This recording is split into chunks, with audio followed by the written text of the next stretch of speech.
कहा जाता है कि कुछ जगह ऐसी होती है जहां कदम रखने से पहले ही इंसान का दिल कांपने लगता है, और एक बार अगर वहां का अंधेरा आपको पहचान ले तो फिर लौटना आसान नहीं होता।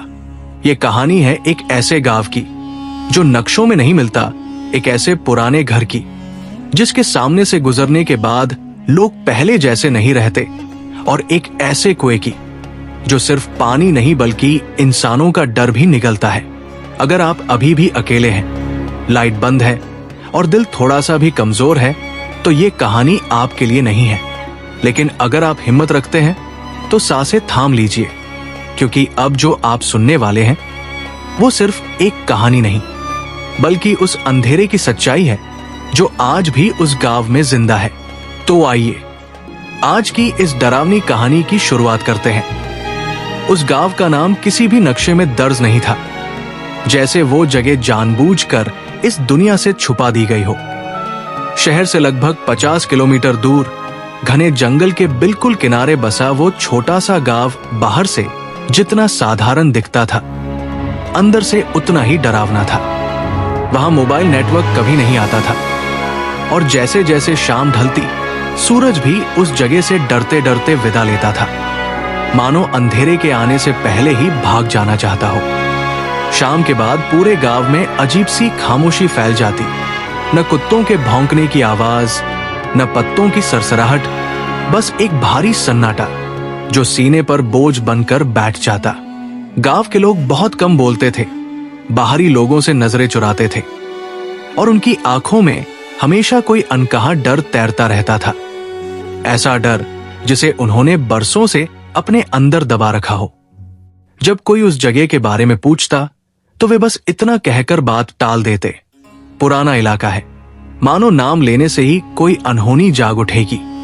लेकिन उस गांव की असली दहशत उसके लोग नहीं थे, बल्कि वो पुराना घर था जो गांव के आखिरी सिरे पर जंगल से सटा हुआ अकेला खड़ा था। टूटी दीवारें, झाड़ियों में छिपी सीढ़ियां और एक ऐसा माहौल जैसे समय वहां आकर रुक गया हो। गांव में ये बात हर कोई जानता था, लेकिन कोई जोर से कहने की हिम्मत नहीं करता था कि उस घर के सामने से जो भी आदमी रात के बाद गुजरा वो कभी सही सलामत वापस नहीं लौटा। कुछ अचानक गायब हो गए, कुछ की लाशें जंगल में मिली, और कुछ ऐसे थे जिनका नाम अब सिर्फ डर भरी फुसफुसाहटों में जिंदा था। यही वजह थी कि सूरज ढलते ही उस रास्ते से गुजरना तो दूर, लोग उस घर की तरफ देखने से भी कतराने लगते थे, क्योंकि उन्हें लगता था कि अगर उन्होंने ज्यादा देर तक उस अंधेरे को देखा तो वो अंधेरा भी उन्हें देख लेगा। गांव के लोग उस पुराने घर की बात करते हुए जितना चुप रहते थे, उतना ही वो घर रात के अंधेरे में ज्यादा बोलता हुआ लगता था। कहा जाता था कि बरसों पहले उस घर में एक पूरा परिवार रहा करता था, माँ, पिता और उनका एक छोटा बेटा, जो अचानक एक रात बिना किसी कारण के अंदर से उठती दिल दहला देने वाली चीखों के साथ खत्म हो गया।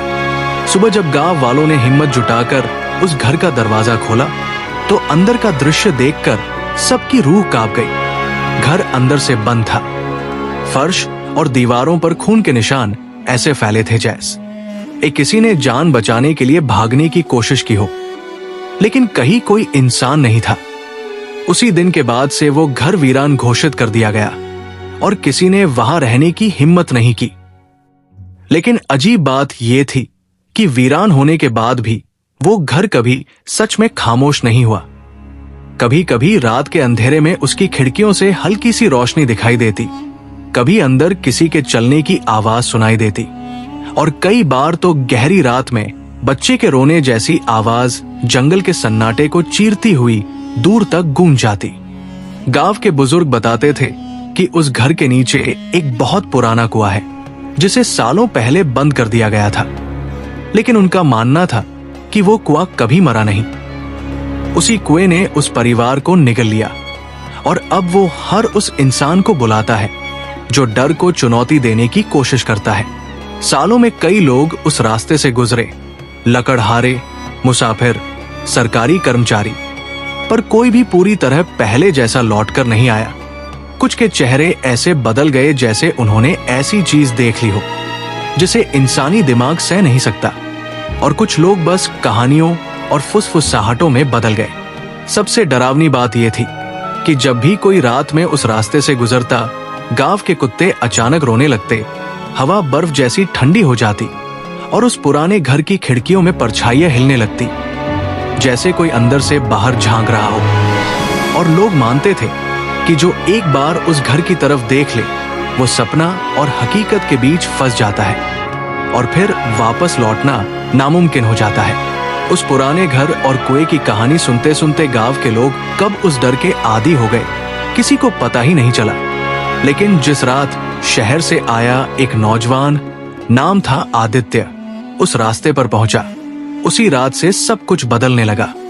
आदित्य सरकारी सर्वे के काम से आया था और उसे बताया गया था कि जंगल के किनारे की जमीन की नाप करनी है। लेकिन गांव वालों ने जैसे ही उसे उस पुराने घर के पास जाने से मना किया, उसके मन में अजीब सी जिज्ञासा जाग उठी। रात ढल चुकी थी, आसमान में बादल छाए थे और हवा में नमी के साथ एक सड़ांध सी गंध फैली हुई थी। फिर भी आदित्य ने टॉर्च जलाकर उसी रास्ते पर कदम बढ़ा दिए, जहां से कोई सही सलामत नहीं लौटा था। जैसे जैसे वो घर के पास पहुंचा, उसका मोबाइल अचानक बंद हो गया, हवा और ठंडी हो गई और जंगल की आवाजें एकदम से खामोश हो गई, मानो पूरी प्रकृति ने सांस रोक ली हो। तभी उसे लगा जैसे किसी ने उसके कान के पास धीरे से फुसफुसाकर उसका नाम लिया हो। और उसी पल पुराने घर का एक खिड़की में एक परछाई हिली जो इंसानी नहीं लग रही थी। डर के बावजूद आदित्य के पैर अपने आप उस घर की ओर बढ़ते चले गए, जैसे कोई अदृश्य ताकत उसे खींच रही हो। घर का दरवाजा अपने आप चरमराता हुआ खुल गया। अंदर अंधेरा इतना घना था कि टॉर्च की रोशनी भी उसे चीर नहीं पा रही थी। और तभी उसकी नजर फर्श के बीचों बीच पड़े उस पत्थर पर गई, जिसके नीचे कुएं का मुंह छुपा हुआ था। अचानक नीचे से पानी टपकने की नहीं, बल्कि किसी के सांस लेने की आवाज आने लगी। और फिर एक बच्चे की धीमी हंसी गूंजी, जिसने आदित्य के पूरे शरीर को सुन्न कर दिया। उसे एहसास हुआ कि ये घर सिर्फ यादों से नहीं, बल्कि उन आत्माओं से भरा है जिन्हें कभी मुक्ति नहीं मिली। और जैसे ही उसने पीछे मुड़कर भागने की कोशिश की, घर की दीवारों पर उभरे खून के पुराने निशान फिर से ताजा होने लगे और उस बंद कुएं से एक सड़ा हुआ हाथ बाहर निकल आया, जिसने अंधेरे में उसका रास्ता रोक लिया। आदित्य की आंखों के सामने वो सड़ा हुआ हाथ जैसे ही कुएं से बाहर निकला, पूरे घर में एक साथ अजीब सी सरसराहट फैल गई। दीवारें करहाने लगी और छत से धूल झरने लगी, मानो वो घर अब जाग चुका हो। आदित्य का दिल जोर जोर से धड़कने लगा, सांसें भारी हो गई, लेकिन उसके पैर जैसे जमीन में जड़ हो गए हों। उसी पल कुएं के भीतर से एक धीमी टूटी हुई आवाज गूंजी, एक बच्चे की आवाज जो बार बार उसका नाम पुकार रही थी। और हर बार नाम सुनते ही आदित्य के दिमाग में अजीब अजीब दृश्य उभरने लगे। उसे दिखा कि कैसे सालों पहले उस घर में रहने वाला परिवार हर रात उस कुएं के पास अजीब पूजा करता था, कैसे बच्चे को वहां झुककर देखने से मना किया जाता था, और कैसे एक रात वो बच्चा फिसलकर कुएं में गिर गया था। लेकिन उसकी चीखों को दबाने के लिए मां बाप ने कुएं को बंद कर दिया और उसी पल उस जगह पर कुछ ऐसा जाग उठा जो इंसान नहीं था। दृश्य बदलते ही आदित्य ने महसूस किया कि घर की हवा अब और ठंडी हो चुकी है। उसकी पीठ पर किसी के नाखूनों का स्पर्श हो रहा है और दीवारों पर उभरी परछाइयां अब इंसानी आकार लेने लगी है। वो किसी तरह पीछे हटने की कोशिश करता है, लेकिन दरवाजा गायब हो चुका था और पूरे कमरे में सिर्फ कुआं ही बचा था, जो अब खुल चुका था और उससे काले पानी की जगह अंधेरा उबल रहा था। तभी कुएं से वो बच्चा बाहर आया, आधी सड़ी देह, खाली आंखें और होठों पर जमी हुई मुस्कान, और बोला कि ये घर अब उसकी जेल नहीं रहा, उसे बाहर निकलने के लिए एक जिंदा इंसान चाहिए था। और आदित्य समझ चुका था कि गांव वालों का डर सिर्फ कहानियों की वजह से नहीं था, बल्कि इसलिए था क्योंकि ये अंधेरा अब हर कुछ सालों में किसी नए इंसान को अपने अंदर खींच लेता था। और आज उसकी बारी थी। आदित्य की आंखों के सामने वो बच्चा जैसे ही पूरी तरह कुएं से बाहर आया। पूरे घर में एक साथ जोरदार चीखें गूंज उठी न, मानो दीवारों में कैद आत्माएं एक साथ जाग गई हों। आदित्य समझ चुका था कि अगर उसने अभी कुछ नहीं किया तो वो भी उन नामों में शामिल हो जाएगा जिनकी सिर्फ फुसफुसाहटें बची थी। उसने अपनी आखिरी ताकत जुटाकर उस बच्चे की ओर देखा, लेकिन उसकी खाली आंखों में कोई मासूमियत नहीं थी, सिर्फ सदियों पुराना गुस्सा और भूख थी। तभी आदित्य को याद आया कि गांव के बुजुर्ग कुएं को जिंदा कहते थे, और उसे एहसास हुआ कि ये अंधेरा किसी इंसान से नहीं बल्कि डर से ताकत पाता है। जैसे ही उसने डर के खिलाफ आवाज उठाई और उस बच्चे का नाम जोर से पुकारा, पूरा घर कांप उठा। कुएं से काला पानी उछलने लगा और परछाइयां चीखते हुए दीवारों में समाने लगी। बच्चे की मुस्कान पहली बार टूटी और वो दर्द से करहाने लगा, मानो किसी ने उसकी आत्मा को बांधने वाली जंजीर हिला दी हो। उसी पल जमीन फटने लगी, घर की छत गिरने लगी और आदित्य किसी तरह दौड़ता हुआ बाहर की ओर भागा।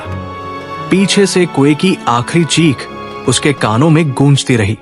जब सुबह हुई, गांव वालों ने देखा कि पुराना घर अब सिर्फ मलबे में बदल चुका था और जंगल के किनारे आदित्य बेहोशी की हालत में पड़ा था। लेकिन उसकी आंखों में कुछ हमेशा के लिए बदल चुका था। वो जिंदा तो था, मगर उसने गांव छोड़ते वक्त बस इतना कहा, कुछ जगह इंसानों के लिए नहीं होती। और उसके जाने के बाद भी आज तक उस रास्ते से गुजरते समय लोगों को लगता है कि कहीं दूर उस टूटे कुएं के नीचे से कोई धीमी हंसी अब भी सुनाई देती है, जो ये याद दिलाती है कि कुछ डर कभी पूरी तरह मरते नहीं। अगर आपको ये डरावनी कहानी पसंद आई हो तो इसे लाइक जरूर करें, ताकि हमें पता चले कि आपको ऐसी कहानियां और सुननी है। इस कहानी को अपने दोस्तों के साथ शेयर करें, लेकिन ध्यान रहे शायद वे आज रात अकेले सो न पाए। और ऐसी ही और सच्ची लगने वाली हिंदी हॉरर स्टोरीज सुनने के लिए इस चैनल को सब्सक्राइब करना मत भूलिए। साथ ही बेल आइकन ऑल पे सेट कर दीजिए, ताकि जब भी अगली डरावनी कहानी आए सबसे पहले आपको ही नोटिफिकेशन मिले। मिलते हैं अगली कहानी में, तब तक के लिए अंधेरे से नजरें हटाइए मत।